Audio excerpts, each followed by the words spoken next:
You're listening to The Weekend Take. And now your host, Sean Schaefer. Hello, everyone, and welcome to this episode of The Weekend Take. I'm your host, Sean Schaefer, and joining me this week is producer and director, Norman Berns. Norman, how are you doing? I'm doing well. Pleased to be here today. Norman, thanks again for coming on the show. Thanks for having me. Get to know you a little bit better and your journey to this point, so I guess we'll start with the easiest of questions. Tell us who you are and a bit about what you do.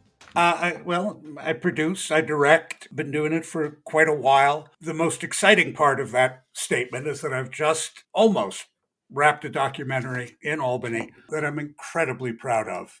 We're editing it now. Susan Peel is my editor. She's a Academy Award nominated editor who did A Good Day in Harlem. She's terrific. We spent about a year shooting, trying to discover the story of a man who just didn't want to be a public figure. He did everything. He was everywhere, but he always took the back seat. And it has been difficult ferreting out the information about Louis Swyer, who's the man we're talking about. Incredible man. It's very hard to make a film about an extraordinarily talented man with a good heart, a kind nature, who does well. From day one, from the time he was a kid, literally, he wanted to help people. I have no idea why. That's a question way beyond my ability to answer. But he wanted to take care of things. And as he went through his life, once he got out of the Navy, came back from World War II, that was his whole goal. He was a builder, construction. That was his day job. But even then, starting out, he'd just come back from the war. Times were hard. Jobs were hard to get. He wanted to make affordable housing rather than high-profit housing. So he spent all of his time in those first few years making low-income housing. Even his partner on this, the man who was his general manager, so there was no profit in these, meaning everybody made a living, but there were no big numbers. But that's what he cared about. It worked. It worked for him. So anyway, we spent about a year making this film. We'll spend another 4 or 5 months in the edit room before we're done.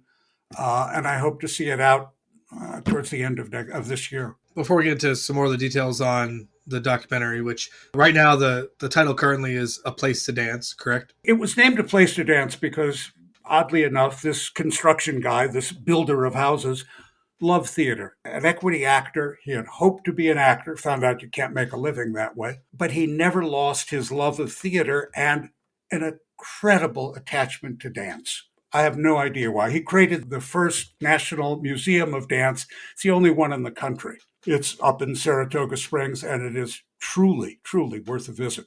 Whether you like dance or not, it's just a gorgeous museum, beautifully created.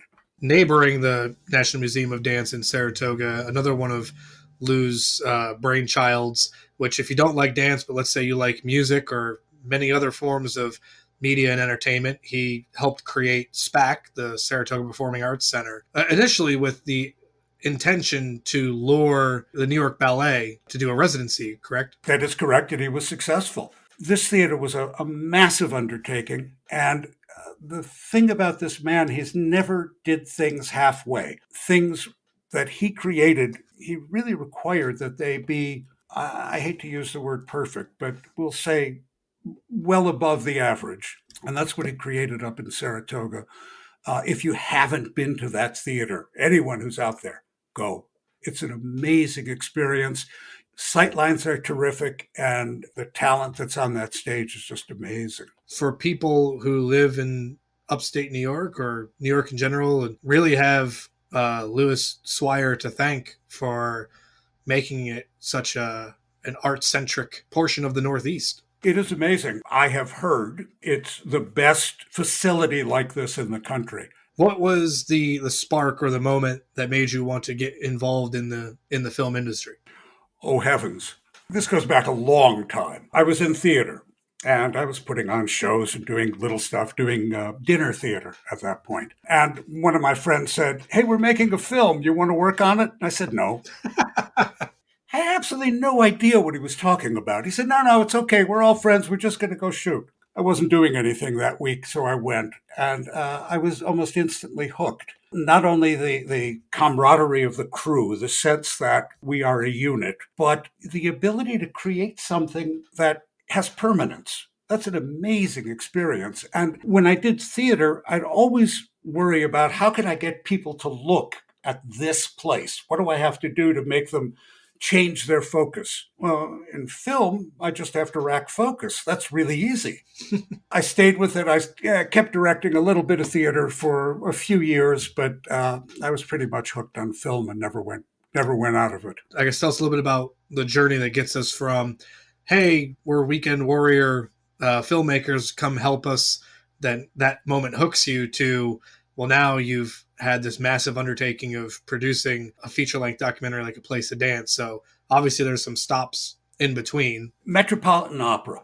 What an incredible gig that was. My film partner, Gene Searchinger, we had an opportunity to work with the Metropolitan Opera when they were doing their live broadcasts. They had an intermission because between acts, and they have to fill that space. It's about 20 minutes, 25 minutes. We were hired to make a little feature to fit into that 20-minute hole. I don't know that I've ever had more fun in my life, hanging out with the lights of Pavarotti and Placido Domingo and incredible talent who turn out to be ordinary people like you and me. It was wonderful. They were so giving. They opened their brains, they opened their hearts, they talked about the nature of making art. It was beautiful. But I have to tell you, I'm the guy who sent Placido Domingo out to get coffee. I did. I was not a big opera fan. I had no idea who he was. I was in his apartment waiting to film. So I'm sitting there. I was told nobody's there. Just tell the doorman to let you in. So I'm waiting. And this guy comes in and says, "Hi, how are you?" I said, "Fine." He says, "Do you need anything?" I said, "We're all dying for coffee." He said, "I'll take care of that. How do you take it?" I gave him a couple of bucks. He said, "No, I'll pick this up." I went downstairs, came back with the coffee.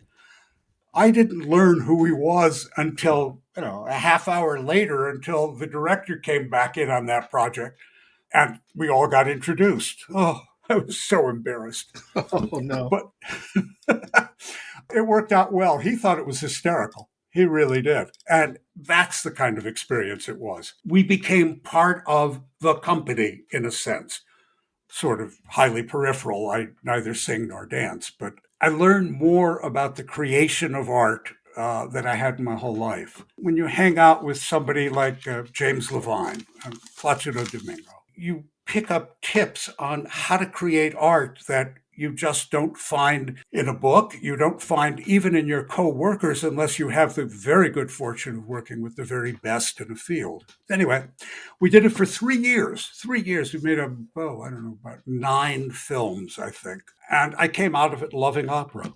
Who knew? I guess what was the next big stop for you? Some of your previous credits, including working with Mr. Scorsese on something. It was absolutely marvelous. What a genius. But that was a job.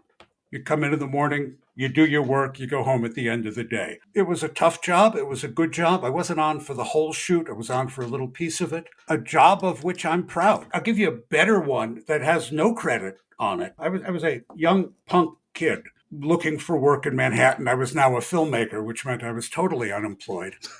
Boy, I hate to admit it. This goes back to 1971. Would you believe? In any case, I got an opportunity to work on a film called The Hospital. The Hospital starred George C. Scott. Through some really, really good fortune and some oddities, I got to hang out with the director.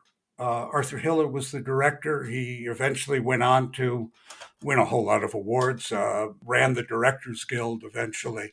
My job on this film, I had no job in this film. My job was to observe. What an astonishing thing. So I was given carte blanche. I could go into anybody's room. I could attend every meeting, but I had to be quiet. I was not allowed to speak.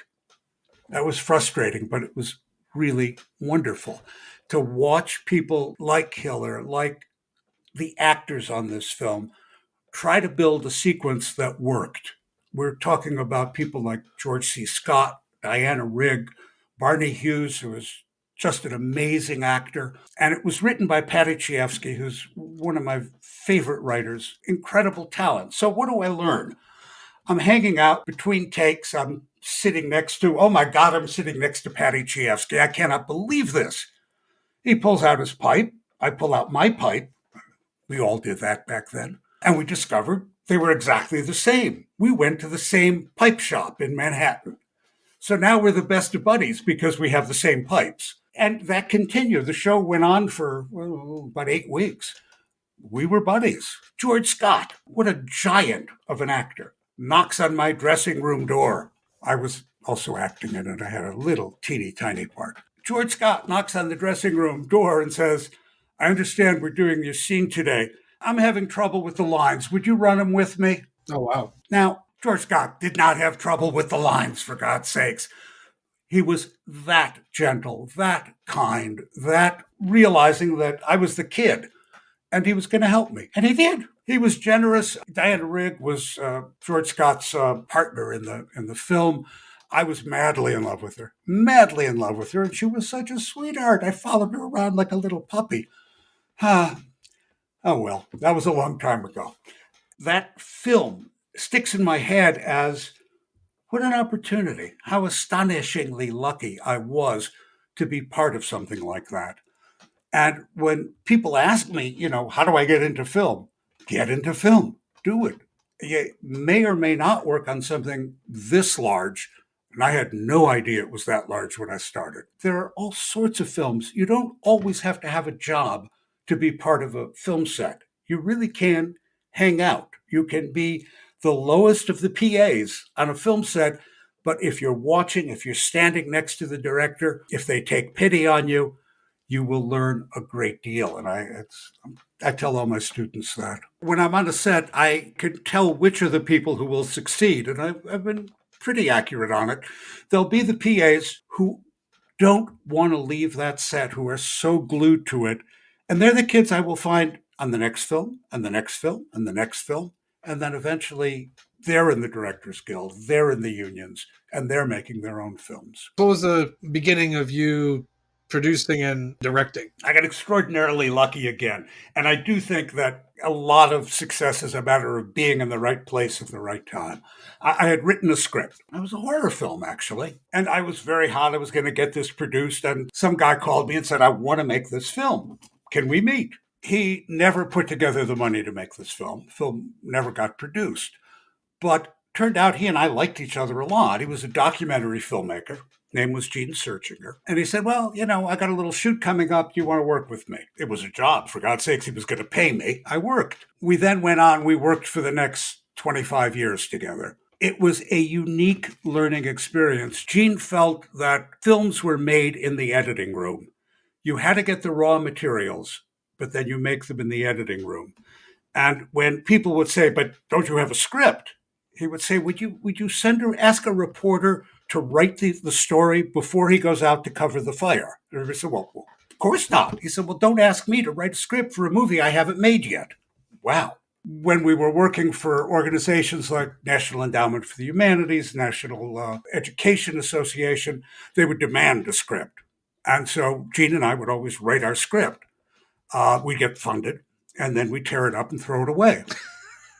They never asked to see it again. It was purely documentaries. When you make a documentary like that, they're a process of discovery. You're trying to learn what the subject is, and you know who you're going to talk to. You have a list of 7 people you're going to talk to. But the first person says, I'm not really the guy. You really want to talk to that gal over there. Oh, okay, well, so now you've shifted over there. And somebody says, no, it didn't happen in Utah. It happened in California. You got to get out there. So all of a sudden, all of your plans for this film are different from what you had researched. If you're a really smart filmmaker, you follow those leads. You don't stick to your plan. And if you want to see documentaries that you really hate, watch a film that has rigidly followed its original plan. They lack heart. They lack movement. The first big project we made together was a film called The Human Language. We made it for PBS. It was a 3-part series on why we speak. How do we learn to speak? Do you know that little babies, as they're learning to speak, actually know grammar? How is that possible? But they do. You watch the film, you'll see it. That film took us 6 years to film and about 3 years to edit. Oh, wow. Now, things happened simultaneously. We would shoot, we would edit, we would shoot, we would edit. The film won enormous awards. They're Gene's awards. They are not mine. I was a player on that, not the creator.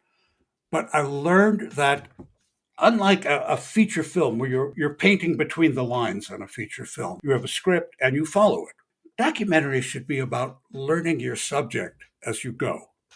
And how do you put it together? Well, you put it together 10,000 ways. You raise your right hand while you're talking. And look, she's raising her right hand. Can I cut those two pieces together? Oh, I can. And all of a sudden, you make associations, you make relationships that didn't really exist, but they exist on film. So you build your documentary out of the material that you've collected. If you're good at what you've done, you've collected good stuff. If you're not, you don't. The Human Language was our first film, first really big film. We did a lot of little documentaries. As I said, a lot of years.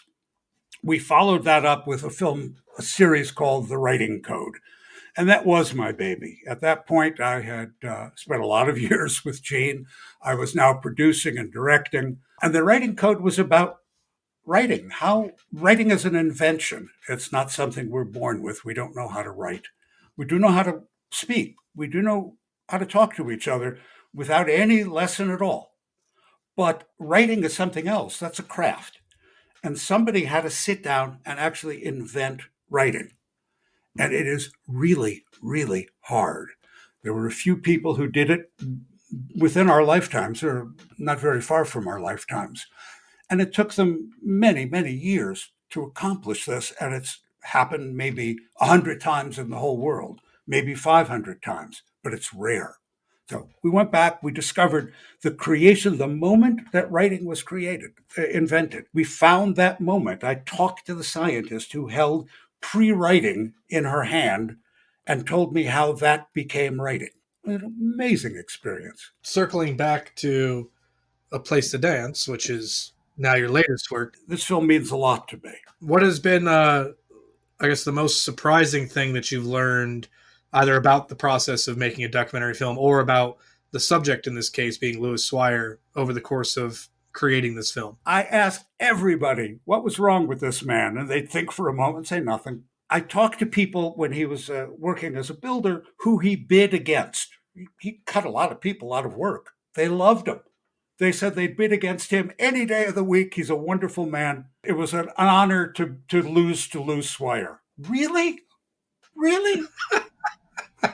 The arc in this film is a little strange. It's unlike most other films. Louis Swyer was on, I'm going to guess, I'll pull a number out of the air, 40 boards, board of directors, of which he was president of about 25 of them simultaneously. Lou was known for never taking a seat and sitting there silently.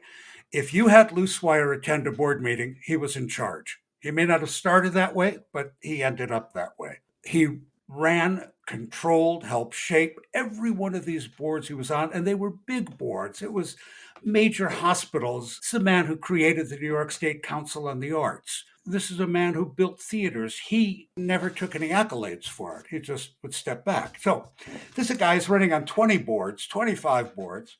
He's creating theaters.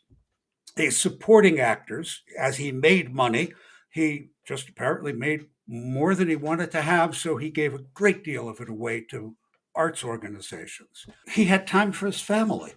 I got all these pictures of him with the kids, and he's playing, and they're laughing, and he's jumping. And I asked, he had 3 children, and I asked each of them quietly, privately, on camera, if they ever lacked for anything, if they missed him. And they really would think hard and say, no, he was always home. Well, he wasn't always home, but he always came home, meaning he'd come home for dinner most times, have dinner with the family, he'd play with the kids, he'd read them stories, and then he'd go out and do his work. And then he'd do the things he cared about. He cared about art. He cared about minority support. Just starting out, he created a program for minorities in the construction industry that's now used as a national standard. Why did he do that? He wasn't a minority. Why did he care so much? But he did. I don't think there are many people in the whole world like Lou Swyer. I think he was a rare human being. And sometimes I would go to the set, Sean, absolutely amazed that I was lucky enough to be part of discovering who this man was. And I mean that with great sincerity. Wow, what an incredible thing to be able to hang out with someone of that stature, of that quality. And so I guess my follow-up to that is, over the course of production of this film, was there anything that you learned about yourself as a filmmaker? I learned that I always have to be inquisitive. I think we all get a little lazy about that. Certainly, as the years go on and you've done one show and then another show, you sometimes lean back in the seat. And I've learned you really cannot do that. You can't make a film relaxing in the chair. You have got to be inquisitive and probing and introspective, because the questions are going to come from you. Beyond a place to dance, is there anything else on the horizon in 2020 for you, or is A Place to Dance really kind of all encompassing of 2020? I've had a fault all my life, Sean. I get wrapped up in the project I'm doing and I forget that I'll ever have to work again. So no, I don't know what I'm going to do next. I've got some scripts that have come in that people want me to look at. I've talked to some people who may want to film. But right now, this is my focus. If I'm not in the process of filming, I'm reading, I'm researching, I'm learning. Unfortunately, I've got, as soon as this is over, I'm unemployed again for the 800th time in my life. Such is the life of working in film. So it is, Sean. But before I can hear you trying to wind this up, there's two things I want to say. You deserve enormous accolades for the work you brought to this film. And you will see them on screen, and I think you'll be enormously pleased with what you've done. Documentaries, if you think of Michael Moore, if you think of the films I've made from Gene Searchinger, they're a bit down and dirty. They're rough. You put up a light, you shoot. Hurry up, hurry up. You're constantly going, and it's good enough. You'll be fine.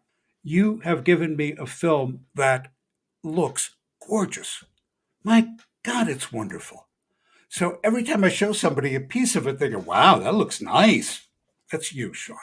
So I thank you for that. In turn, I have to thank all the members of the crew that put in the work to get us to that point. And obviously thank you and the rest of the production team. And I guess in a strange way, I have Lou to thank also, since he built a lot of the places that we shot in. Isn't that amazing? Norman, if listeners want to learn more about the film or learn more about you and your work, how can they do all of those things? I'm on Facebook. Come find me.